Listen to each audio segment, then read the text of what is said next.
તો એવી રીતે ભગીરથ રાજાએ જે જ્ઞાન ઉતાર્યું હતું ને એ આજે અહીંયા ઉતર્યું હતું હે અને એની મહિમા આપણે બધાએ સ્નાન કર્યું એટલે આમાંથી જતા કંઈક પવિત્ર બની અને પાવન થઈશું.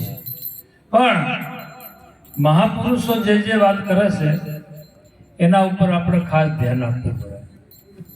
કેમ કે આમાં મહિમા વચનનો જ છે.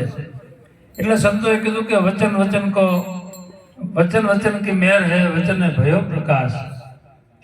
ये वचन 14 लोक में रमे ये वचन कोक विरला के पास. अब महापुरुषों केम कीधुं है तो ये આપણે થોડું ધ્યાનમાં લેવા જેવું છે. તો આપણને મૂળ વચન ક્યાંથી મળ્યું કે જ્યારે આપણે પાઠે બેઠા ને ત્યારે આકાશવાણી થઈ હતી. શું થયું હતું? આકાશવાણી થઈ હતી. એ વખતે ગુરુ મહારાજે આપણને ચેતના આપી હતી અને ધ્યાન કરાવી હતું કે ભાઈ દેહામી દ્રષ્ટિ ના કરતા. તો દેહામી દ્રષ્ટિ ના કરે અને કદાચ કોઈ બોલતું હોય તો એ કોણ બોલતું હોય? આકાશવાણી થતી હોય. તો આકાશવાણી તો પરમાત્માની જ હોય, બીજા કોઈની હોય નહીં. તો અહીંયાથી આ મૂળ વચન આવ્યું છે. ક્યાંથી આવ્યું છે? અહીંયાથી. અને એ આજકાલનું નથી, આદિ અનાદિથી ચાલ્યું આવે છે. જ્યારથી પરમાત્માએ સૃષ્ટિ ઉત્પન્ન કરી અને એમાં 84 લાખ યોનિમાં જે જીવ સૃષ્ટિમાં જે મનુષ્ય અવતાર પ્રાપ્ત થયો ત્યાંથી આ શરૂઆત છે. અને આ સનાતન ધર્મ જે છે ને એ પણ ત્યાંથી ચાલુ થયો છે, આજકાલનો છે નહીં. તો એવા એવા મહાન પુરુષો થઈ ગયા, રામ કૃષ્ણ શંકર ભગવાન, આ બધા સદગુરુના શરણમાં ગયા હતા અને તારે એમના મહિમાનું પદ મળ્યું છે. એવી જ રીતે આ બધા સંતો મહાપુરુષો છે એમને ગુરુપદ મળ્યું છે, બરોબર? એ જ છે. અને પહેલા જે હતું એ પણ એ જ હતું. અને એમાંથી જ બધા સંતો ભક્તો માતા બહેનો બધા સિદ્ધે છે.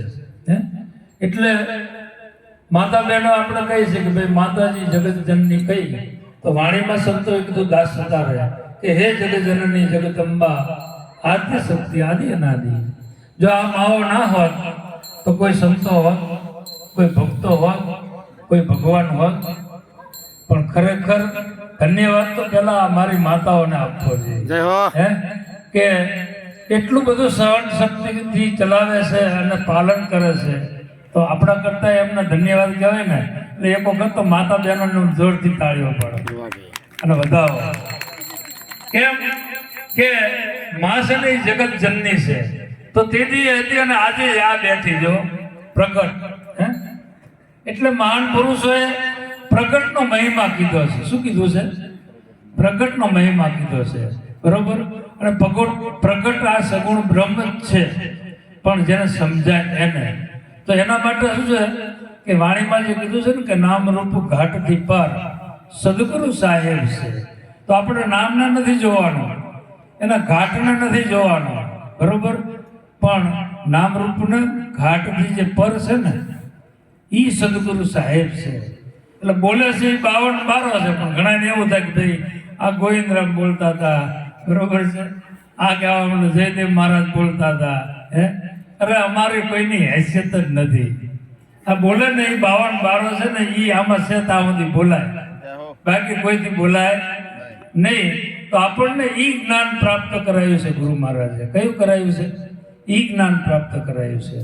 એટલે આત્મતત્વ ચીના વગર કે સર્વ સાધના જૂઠી. તો આપણે આત્માને તો ઓળખો. હવે આત્માને ઓળખ્યા પછી ખરી શરૂઆત થાય છે. સાચી શરૂઆત ક્યાંથી થાય? કે જ્યારે આપણે આત્માને ઓળખો હોય ત્યાંથી આપણી શરૂઆત થાય, બરોબર? તો આપણને ગુરુ મહારાજે રેણી બતાવી છે. શું બતાવ્યું છે? રેણી અને વચનનું પાલન. તમે જો એ રીતે જીવન જીવશો ને 100% તમને ગુરુ મહારાજની પ્રાપ્તિ થાય અને અનુભવ પણ થાય. પણ એના માટે હાવ સહેલું તો નથી. આ તો શું છે કે વાત થઈ જાય, પણ એના અમલમાં મૂક્યું હોય ને એ મહત્વની વસ્તુ છે. જો બોલવું એ જરૂરી છે, તો બોલે એના કરતાં પણ સાંભળવું ને એ વિશેષ જરૂરી છે. તો અમારા કરતાં તમારે હા તમે બધા સારા કહેવાય અને ધન્યવાદ કહેવાય તમને કે અમે અમને સાંભળો તો છો. પણ સાંભળ્યા કરતાંય એને સમજવું વિશેષ જરૂરી છે.